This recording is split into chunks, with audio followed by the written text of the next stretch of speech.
Hello everyone. आज एक ऐसे टॉपिक पे मैं ये वीडियो बना रही हूँ जो कि बहुत लोगों का एक डाउट रहता है। किसी भी फील्ड में ये डाउट उनको रहता है कि करना है या नहीं, करूँ या नहीं करूँ। That is manifestation. तो आपको आज यूट्यूब में या किसी भी ऐसे ऑकल्ट प्रैक्टिशनर से बहुत सारा मैनिफेस्टेशन का टेक्निक्स आपको मिल जाएगा। तो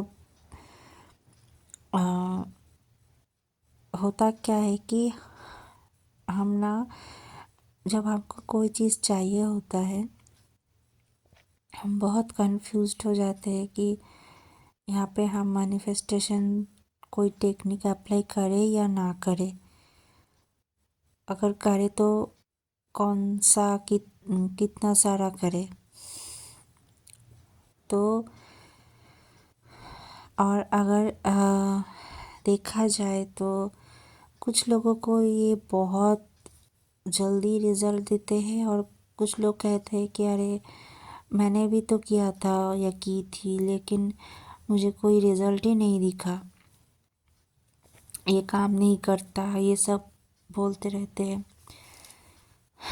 तो जैसे कि होता है कि हम वैलिडेशन या फाइनल रिजल्ट्स को देख के ही हम मतलब उसको वैलिडेशन देते हैं कि हाँ इसका रिज़ल्ट आया तो यही होगा, ऐसा। अब बात आती है कि मैनिफेस्टेशंस टेक्निक को कब करना है और कैसे समझे कि कौन सा करना चाहिए। तो देखो, जब कोई चीज़ आपके लिए बना हो, आपके लिए अच्छा हो, वो चीज़ आपके पास ज़रूर आएगा। चाहे आपको एक दिन टाइम लगे या 1 साल या फिर 10 साल ही क्यों ना लग जाए, वो आएगा ज़रूर। आपको क्या करना है, उसके लिए एफर्ट्स देना है अपनी तरह से और डिवाइन पे भरोसा रखना है। ये है मेन चीज़, मेन टेक्निक किसी चीज़ को पाने के लिए। अब क्या होता है, सपोज़ किसी सिचुएशन में आपको किसी चीज़ की ज़रूरत हो, मतलब ऐसा सिचुएशन है कि वो चीज़ आप तक पहुंचना बहुत ज़रूरी है अभी, लेकिन कुछ ऑब्स्टेकल्स आ रहे हैं। तो तब क्या होता है कि डिवाइन आपको साइन देता है कि आप कोई मैनिफेस्टेशन टेक्निक करो। ठीक है, वो कुछ भी हो सकता है, कोई जॉब, मनी, रिलेशनशिप, डीएम से छोटा सा यूनियन। ठीक है, तो कुछ भी हो सकता है। तब डिवाइन ही आपको वो कराता है, आपको साइन मिलता है, ड्रीम दिखते हैं, कैसे भी कर कौन सा करना है वो भी आपको, मतलब आप समझ जाते हो कि ये वाला करना है, क्योंकि वो बार बार आपके सामने आएगा। उस टेक्निक का फीडबैक आपको दिखने लगेगा और ड्रीम में भी दिख सकता है, या फिर आपका मन होगा ये करने के लिए। वो करने से आपका वो ऑब्स्टेकल रिमूव हो जाएगा और आपका वो काम बन जाएगा। ये भी फर्स्ट पॉइंट मेरा। अभी जो बात है कि हर जगह काम क्यों नहीं करता, क्योंकि बहुत केसेस में ना लोग अपने ऑब्सेशन से मैनिफेस्टेशन कर लेते हैं। जहाँ पे भी ऑब्सेशन की एनर्जी आएगी ना, वहाँ पर वो चीज़ आपसे दूर होता जाएगा। ठीक है, ऐसा हो सकता है कि सपोज़ आप कोई टेक्निक किए तो 1-2 दिन के लिए आपको रिज़ल्ट दिखे, फिर से वो आपसे दूर हो गए, तब आपको लगेगा कि अरे ये क्या हुआ, क्योंकि आप ऑब्सेशन के थ्रू वो कर रहे हो ना, तो वो टेक्निक के एनर्जी से आपका काम बन रहा है, लेकिन आपके अंदर जो ऑब्सेशन है उसके वजह से फिर से वो आपसे दूर जा रहा है।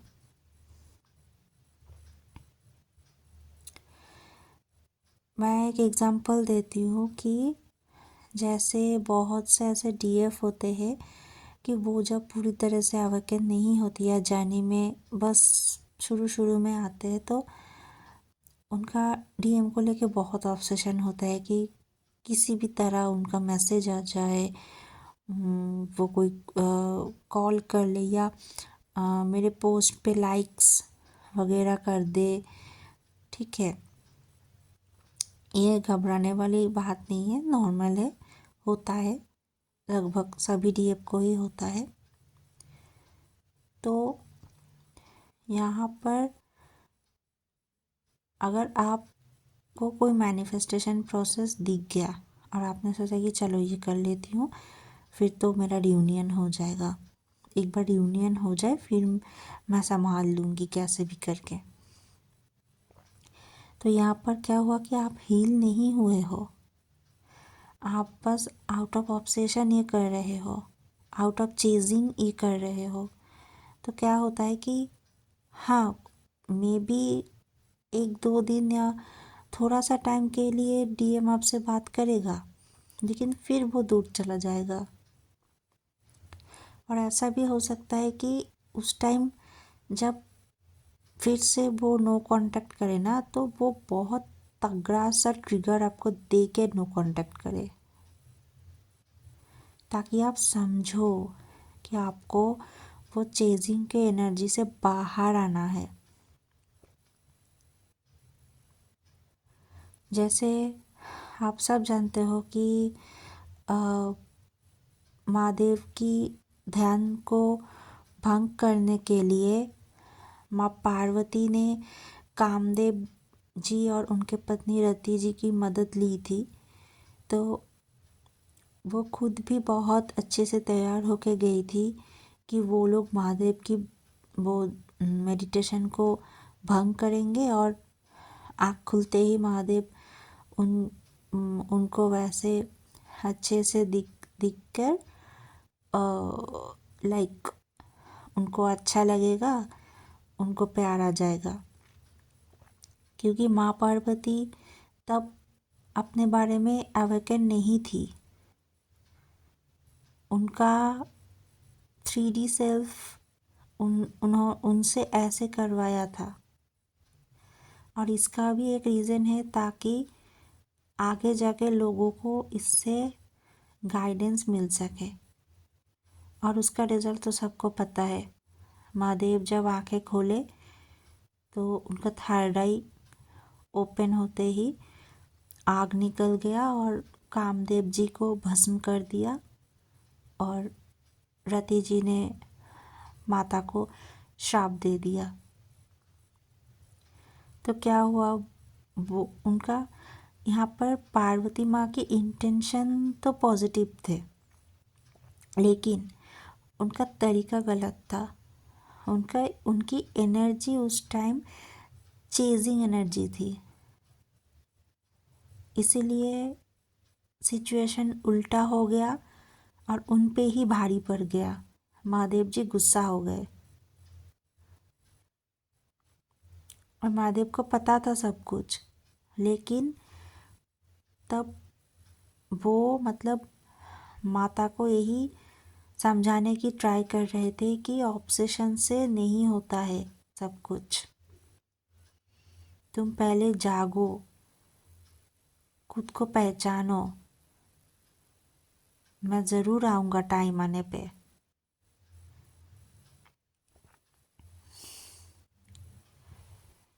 तो वैसे ही अगर आप ऑब्सेशन की एनर्जी से कर रहे हो ना, तो वो इफ़ेक्ट आइदर आइदर तो देगा ही नहीं, या फिर देगा तो थोड़ी देर के लिए ही।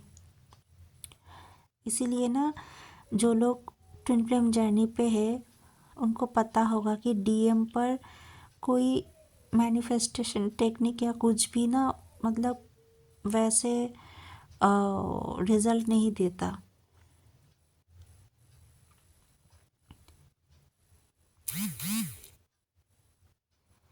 ये आपको शायद पता भी है।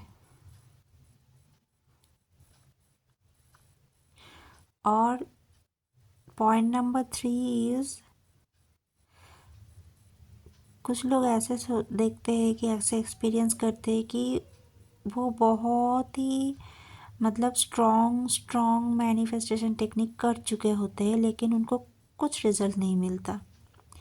तो समझ लेना कि वो चीज़ आपके लिए शायद है ही नहीं, वो चीज़ आपके लिए हार्मफुल है।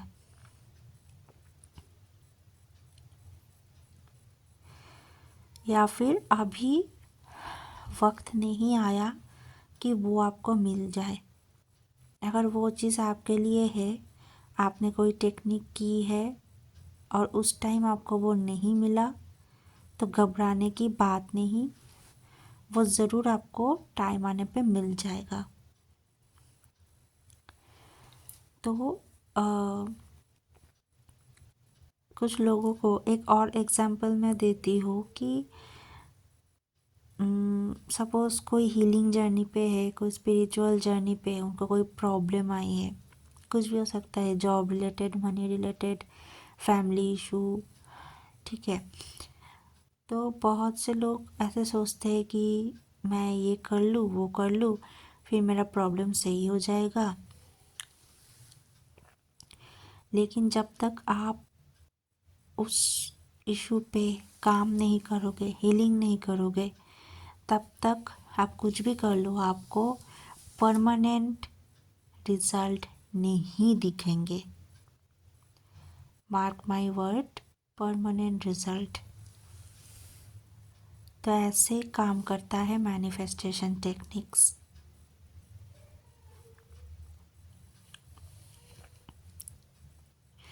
तो जब भी आपको मन हो किसी चीज़ पे मैनिफेस्टेशन करने की, पहले आप ये सोचो कि वो आपका ऑब्सेशन है या नहीं।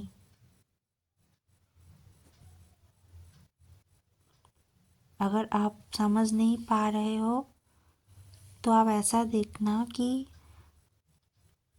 आपको क्या फील हो रहा है। लाइक वो चीज़ अगर उस टाइम आपको ना मिले तो आपको कैसा लगेगा। ऑब्सेशन अगर होगा तो आपको ऐसा फील होगा कि मुझे अभी चाहिए, अगर नहीं मिला तो दुनिया इधर उधर हो जाएगा। और अगर आपको ऐसा लगे कि हाँ ठीक है, मैं कर लेती हूँ, मिलेगा तो सही है, ना मिलेगा तो भी चलेगा, तो फिर आप कोई टेक्निक कर सकते हो। लेकिन अगर आपको ऐसा थॉट आए कि नहीं मुझे चाहिए तो चाहिए ही, अगर नहीं मिलेगा तो पता नहीं मेरे साथ क्या हो जाएगा, तो फिर आप थोड़ा रुक जाओ, खुद की एनर्जी को चेक करो। ये मैं सिर्फ स्पिरिचुअल लोगों के लिए नहीं बोल रही हूँ, मैं एज ए जनरल बेसिस सबके लिए बोल रही हूँ ये बात। क्योंकि मेरे वीडियोस जिन लोगों ने भी देखा है, पता होगा कि ये सिर्फ स्पिरिचुअल लोगों के लिए या सिर्फ ट्विन फ्लेम्स के लिए नहीं है, ये जनरल लोगों के लिए भी होता है।